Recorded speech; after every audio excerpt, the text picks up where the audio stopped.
Good morning students. Today you are going to study about pollination. First you can recall what I have taught already. Here it's a microspore and megaspore. Microspore at maturity it will become a pollen grain, and megaspore it will develop into embryo sac. It is 7-celled and 8 nucleus condition. This is the pre-fertilization change. I mean the formation of the male gamete and female gamete. The next step of pre-fertilization change is pollination. Let's see pollination. Pollination, the process of transfer of pollen grain from the anther to the stigma of a flower, that is pollination.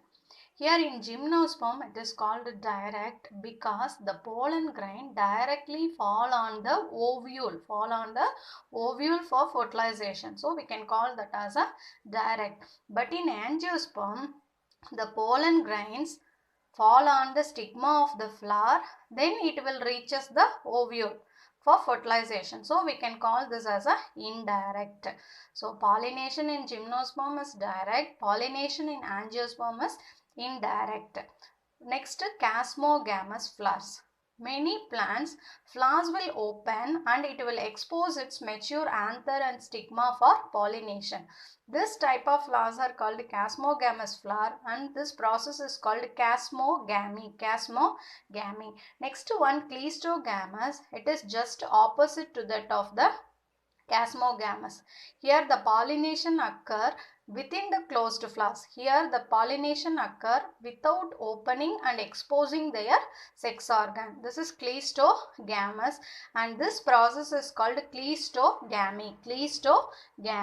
Next one, there are two types of pollination, self-pollination and cross-pollination. Here first one, self-pollination, it is otherwise called autogamy. In Greek, auto, it is self, gamos, marriage. So the transfer of pollen grain on the stigma of the same flower, So that is self-pollination. It is usually possible only in the bisexual flowers, and some adaptations needed for self-pollination. They are cleistogamy, homogamy, incomplete dichogamy. First one, cleistogamy. Have you remember? Yes, the pollination occur within the closed flowers. Here the flowers will not open and it will not expose their sex organ. This condition is important for self-pollination. Next one, homogamy. Here the anther and stigma mature at same time. So definitely there is a chance for self-pollination. Then incomplete dichogamy, incomplete. Here dichogamy means here the maturation of the anther and stigma, it will differ. The timing will differ, but some plants, the maturation time may overlap. So definitely there is a chance of self-pollination. Next we can see cross-pollination. Cross-pollination, it is otherwise called allogamy. So transfer of pollen on the stigma of another flower. Same flower mean self-pollination. Another flower mean cross-pollination. Here there are two types. First one geitonogamy. Second one xenogamy. Geitonogamy means pollen will fall on the another flower but the same individual plant. Same plant. Another flower of the same plant. Usually it happen in the monoecious condition. Functionally, this geitonogamy is cross-pollination, but it is similar to autogamy because the pollen from the same plant. Next one, xenogamy. Here, the pollen fall on the stigma of the another flower of a different plant but same species. Different plant but same species. That is called xenogamy. It is actually a cross-pollination. Then some adaptations needed for cross-pollination in the plants, that is called as a contrivances of cross-pollination. Let's see one by one. First one, dicliny or unisexuality.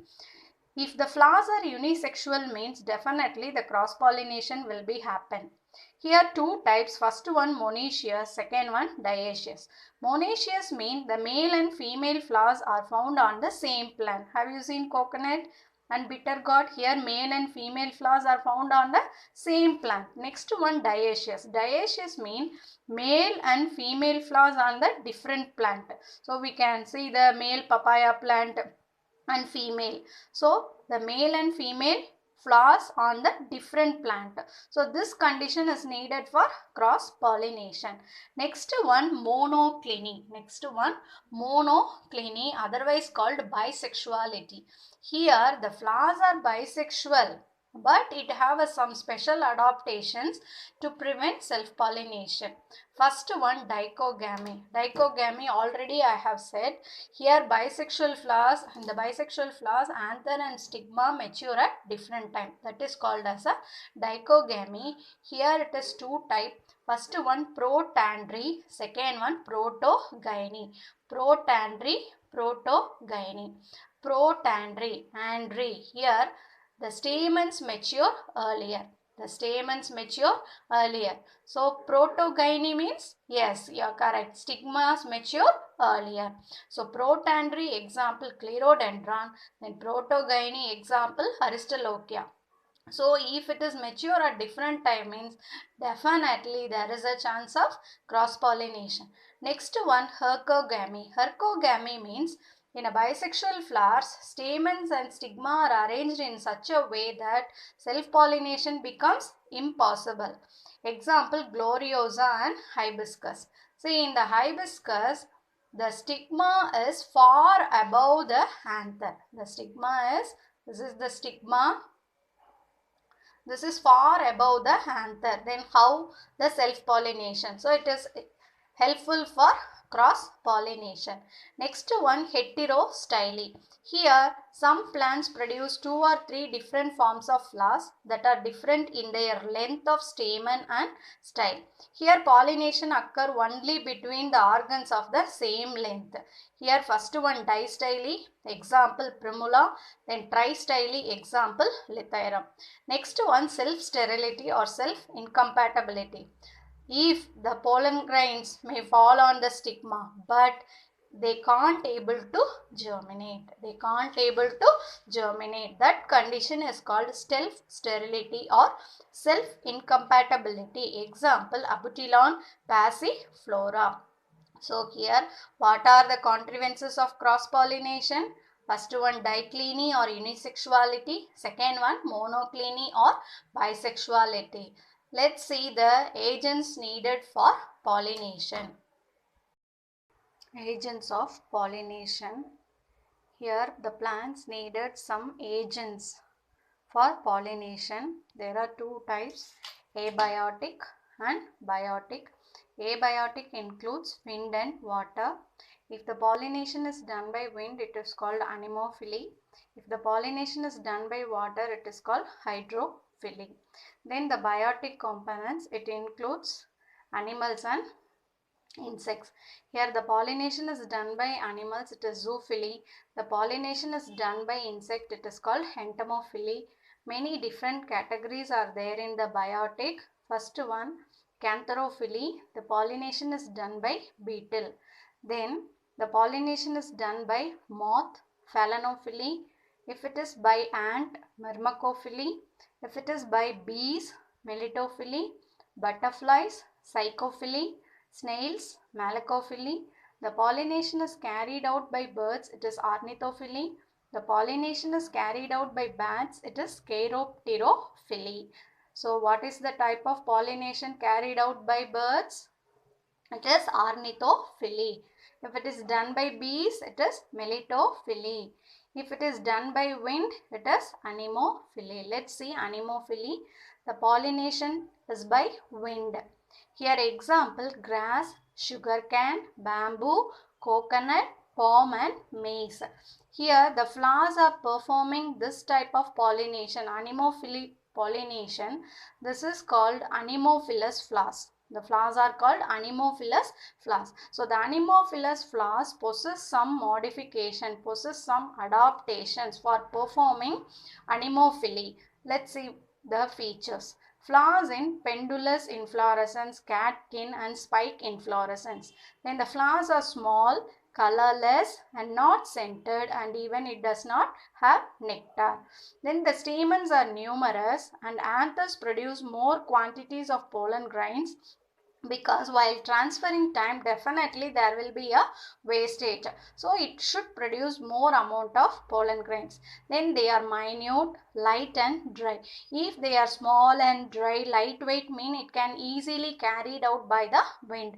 Then the stigmas are completely large and protruding to catch the pollen grains. If it is small, the stigmas are small, it can't able to catch the pollen grains, so it is large and protruding and even branched also. So these are the characteristic features of the anemophilous flowers. Anemophilous flowers. Next one, hydrophily. The pollination is done by water. Here example, Vallisneria and Hydrilla. Vallisneria and Hydrilla. Some plants, even the water living plants, Iconia and water lily, they do not do hydrophily. The pollination here is by wind or insects. Wind or insects. Here hydrophily are of two types, epihydrophily, another one hypohydrophily. Epi, above. So the pollination is at the water level. Example, Vallisneria. Then hypohydrophily, the pollination, hypo, inside. So the pollination is inside the water. Example, Ceratophyllum. So the pollination is done by water. It is hydrophily. Two types, epi and hypo. Next one, zoophily. Pollination is done by animals. Different types are there. First one, ornithophily. Pollination by birds. Pollination by birds. Here some plants, example Erythrina and Bambax. Here some birds, hummingbirds and sunbirds, even honey eaters, they often visit the flowers for pollinations, and they are the effective pollinators. What are the effective pollinators? Hummingbirds, sunbirds and honey eaters. Then here that ornithophilous flowers have some modifications. Usually they wanted to be large and the shape is tubular, cup shaped and urn shaped flowers will be there. Then they want to have a brightly color because they want to attract the birds. Then they are scentless and they produce more amount of nectar. See, the birds are visiting the flowers for pollination, so they want to give some rewards, that is nothing other than pollen and nectar. Pollen and nectar are the rewards for the birds. Next, the floral parts are tough and leathery. Why it wanted to be tough and leathery means it can able to hold the weight of the bird. If it is soft means it can't able to bear. So it should be tough and leathery. So these are the adaptive features of the ornithophilous flowers. Next one, Cheiropterophily. The pollination is done by bat. Example, Kygelia. Next one, Malacophily. The pollination is done by slugs and snails. Example, Ericaceae. If the pollination is done by birds, ornithophily, bat, Cheiropterophily. Malacophily means by slugs and snails. Next one, Entomophily. The pollination is done by insect. Here the pollination is done by ant, mean it is called Myrmecophily. In the insects, which one will be the chief pollinating is nothing other than bees. Nothing other than bees. Among all the pollinating agent, insects are the chief pollinating agent in the majority of the angiosperm. Then here entomophilous flowers possess some adaptations. The flowers wanted to be large. Then if it is small means it should be aggregated, I mean group. Example, Asteraceae. Then it should be brightly colored and it should produce some smell. Then it produce more amount of nectar. Here also the rewards for the pollinators are the pollen and nectars. Then flowers pollinated by flies and beetles, it may produce foul odor. That foul odor even attract the pollinators. Which are the pollinators? Flies and beetles. So next we can see some examples. Pollination in maize. Pollination in maize. It is an example for anemophily. Here the plant is monoecious, unisexual. Monoecious mean male flower and the female flower found in the same plant. Tassel is the male inflorescence. found terminally. Then cob is the female inflorescence found at the lower level. Here the maize pollen grains are large and heavy, so it can't able to carried out by the light breeze. Then the mild wind shake this tassel to release the pollen grains. At the time, the cob, it has a long stigma, it will catches the pollen grains. So pollination happen, then fertilization also will be happen. This is a type of pollination in maize. Next one, pollination in Vallisneria. It is an example for hydrophily. Here it is a dioecious plant, submerged plant, rooted plant. Dioecious plant mean male plant and female plant separately have. Here the male plant produces the male flower that is detached from the parent and freely floating on the water. In the female, it produces the flower. Along with the stalk, it will reaches the surface of the water. Then around the flower, there will be a depression, a cup-shaped depressions will be formed. This is the female flower. When the male flower floating freely on the water, then it will be come closer to the female flower and it will be settle at the cup-shaped depression. Then pollination happen. Then fertilization also happen. After that, the stalk will be coiled. Then the female flower goes very lower level of the water. Then there the fruits will be formed. This is a type of pollination in Vallisneria. Next one, pollination in Salvia.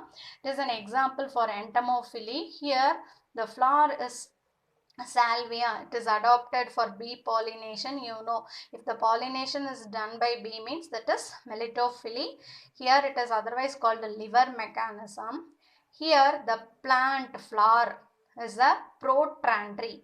Have you remember about protandry? Yes, the androecium mature earlier. And the corolla, it is a bilipped, upper lip, lower lip, upper lip, lower lip. Then here the anther with the two stamens. Here anther has a upper fertile lobe and lower sterile lobe and it possesses a connective. Because of that connective only it will freely swing in the air. Next, when the insect entering into the corolla tube, this fertile lobe dusted the pollen grains on the back of the insect. When this insect with the pollen grains on the back may enter into the some other flower, at the time the pollen grains at the back may be deposited on the stigma. Then the pollination happen, then fertilization also will be happen. This is the type of pollination found in Salvia. Next, some interesting pollination mechanism also there. Trap mechanism in Aristolochia, then pitfall mechanism in Arum, clip or translator mechanism in Asclepiadaceae, then piston mechanism in Papilionaceae. Next, we can see the advantages and disadvantages of self-pollination and cross-pollination. Advantages of self-pollination. It is certain in the bisexual flowers. When the members of the species are uncommon, otherwise it is separated by large distance, mean definitely there will be a self-pollination. Sometimes the cross-pollination fails means so self-pollination will take place and prevent the extinction of the species. Next one, disadvantages. Here the offspring produced are always weak and there will be no variation. No new varieties will be formed. Next, advantages of cross-pollination. The offspring produced always healthier and new varieties will be produced. The next one, here the germination capacity is much better. Next, disadvantages of cross-pollination. Here it always needs some external agencies. It may be biotic or abiotic. Next one, various devices to adopt to attract the pollinators. Have you remember about the adaptive features of Anemophilus and Entomophilus, Ornithophilus? Yeah, that one.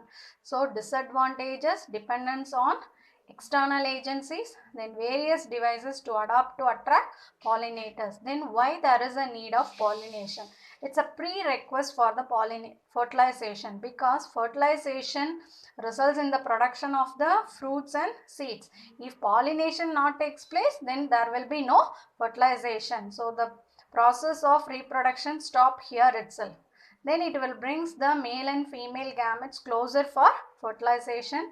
Then cross pollination introduces a variation in plants to live in a different environmental condition, and also it will result in the speciation. New species will be formed.